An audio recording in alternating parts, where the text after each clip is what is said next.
മകളെ, ജെറുസലേം വചന കൂടാരത്തിൽ നിന്നും 3 മിനിറ്റ് പ്രാർത്ഥനയ്ക്കായി ഇതാ 10,000 അണിചേർന്നുകൊണ്ടിരിക്കുകയാണ്.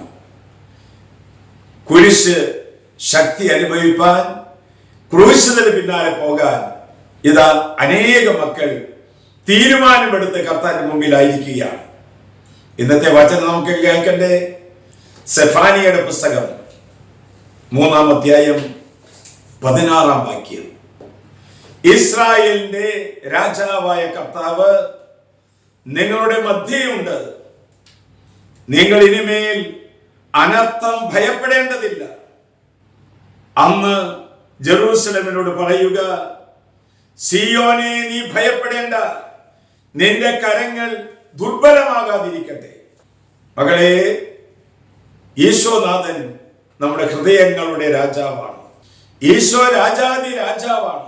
ഇന്ന് നിന്റെ സങ്കടങ്ങളുടെ മധ്യത്തിലേക്ക്, നിന്റെ രോഗങ്ങളുടെ മധ്യത്തിലേക്ക്, നിന്റെ പ്രാർത്ഥനാ നിയോഗങ്ങളിലേക്ക് കർത്താവ് കടന്നു വന്ന് നിന്റെ ചുമലിൽ തട്ടിയിട്ട് അവിടുന്ന് നമ്മോട് പറയുന്നുണ്ട്, ഞാൻ നിന്റെ മധ്യയുണ്ട്, നിന്റെ കുടുംബത്തിലുണ്ട്, നിന്റെ മക്കളുടെ കൂടെ ഞാനുണ്ട്.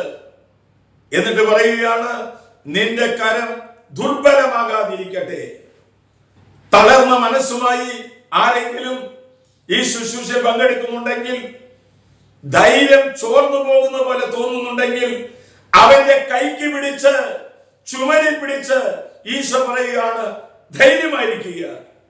പാപ ശാപ ബന്ധനങ്ങളിൽ നിന്ന് രക്ഷിച്ച് കുരിശിനോട് കൂടെ ക്രൂശിതനോട് ചേർന്ന് നമുക്കും അനുയാത്ര ചെയ്യാം.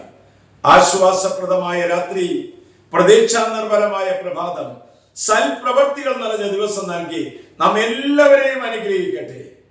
നമ്മുടെ കർത്താവ് യേശു മിശിഹായുടെ കൃപയും പിതാവായ ദൈവത്തിന്റെ സ്നേഹവും പരിശുദ്ധാത്മാവിന്റെ സഹവാസവും പരിമളവും നാം എല്ലാവരോടും ഈ കൂട്ടായ്മയോടും കൂടി ഉണ്ടായിരിക്കട്ടെ, ഇപ്പോഴും എപ്പോഴും എന്നേക്കും. ആമേൻ.